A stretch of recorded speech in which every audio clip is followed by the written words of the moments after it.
The Barton Arms lies on the A34 route to the north of Birmingham. It's a road for which 2 decades has acted as the unofficial boundary separating the city's 2 main gangs. The Johnson Crew, based in Lozells to the west, and Burger Bar Boys, east of the road in Aston. Both took their names from 2 cafes where black youths congregated in the early 1980s. The 2 groups were originally part of the same organisation, but legend has it the Burger Bar Boys fell out with the Johnson Crew in a row over a game of Street Fighter. By the late 1980s, the Johnson Crew controlled most of the city's drug supply and were prominent in the nightclub security. They were making tens of thousands of pounds a week. Killings linked to their escalating drug turf war began in the mid-1990s. Between 1999 and 2005, gun crime in the city rose by 500%.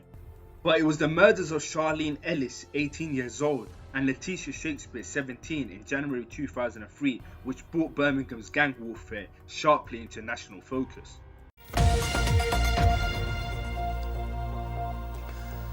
A defining moment in the history of Birmingham. That's how police have described the murders of 2 innocent teenage girls in a drive-by shooting. A decade after the deaths of Letitia Shakespeare and Charlene Ellis, their mothers are urging young people to think twice about joining gangs. The 2 women have devoted their lives to warning about the dangers of guns and of being sucked into a life of crime. They were talking to our special correspondent, Peter Wilson. Ambo is about half a minute away now, 2 ambulances coming. Chilling police helicopter video. Paramedics arrive to find mayhem. 4 young girls have been shot.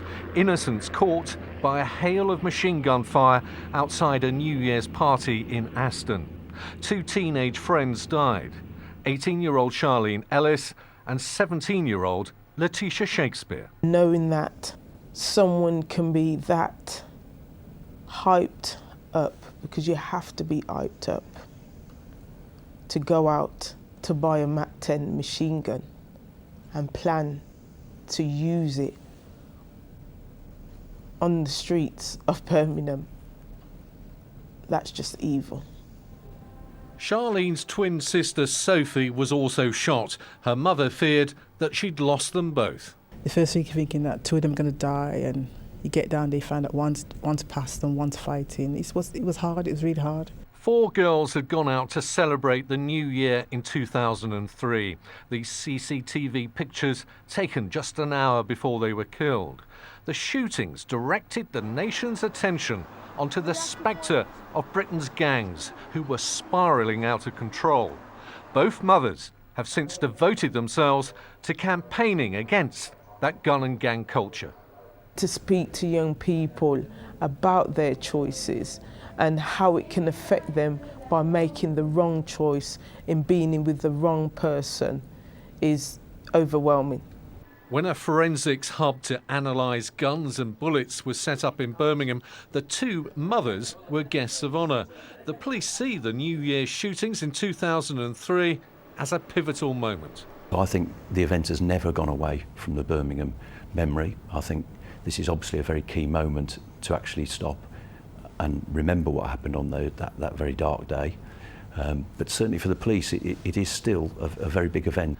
Now, while the Burger Bar Boys were considered the more ruthless, the Johnson Crew were more organised. By then, their numbers were swelled by affiliations with newer gangs propping up, such as the West Bromwich-based RAD gang in the B70 postcode.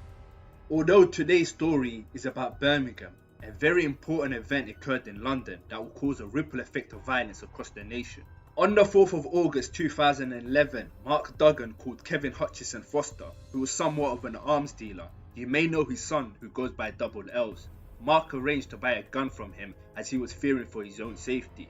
He went all the way to Leighton to collect it, where he would then get into a minicab to go home. However, Mark Duggan was being followed by police, and he knew. When the minicab reached Ferry Lane, Tottenham officers carried out a hard stop, forcing the minicab to pull over. Duggan got out of the car and was instantly shot twice by Officer V35, killing Mark Duggan and injuring another officer known as W42. Now, the officer claimed he saw Mark holding a gun in his right hand and felt like his life was at risk. Although a gun was found at the scene, it was found 7 meters away from the site of the shooting. No DNA evidence was also found on the gun. Officer W42 said there is no way that Mark Duggan could have thrown the gun from the minicab and me not see it. The other officers also admitted they never saw him throw the gun. So the most likely conclusion is they moved the gun there after Mark was shot dead. The Independent Officer for Police Conduct, aka the IPCC, investigated the shooting and claimed there is no evidence that any officer entered the rear of the minicab. However, a video recording of the aftermath from a witness on the 9th floor of a nearby building shows that the IPCC has no grounds to rule out that possibility. So many inconsistencies and uncertainty in this case, it's no wonder why people believe he was intentionally murdered. Now the jury ruled that his killing was lawful. Mark Duggan's death caused public outrage. Riots broke out which first started in Tottenham but then engulfed the whole of London. Youths were arranged to riot on BlackBerry Messenger. Looting and violence followed. Soon it reached other cities such as Birmingham. Now the RAD gang and some Johnson crew members responded to the riots in Birmingham by setting Spartans' armed pub in Aston on fire as its staff cowered the living quarters upstairs to lower riot police to the scene.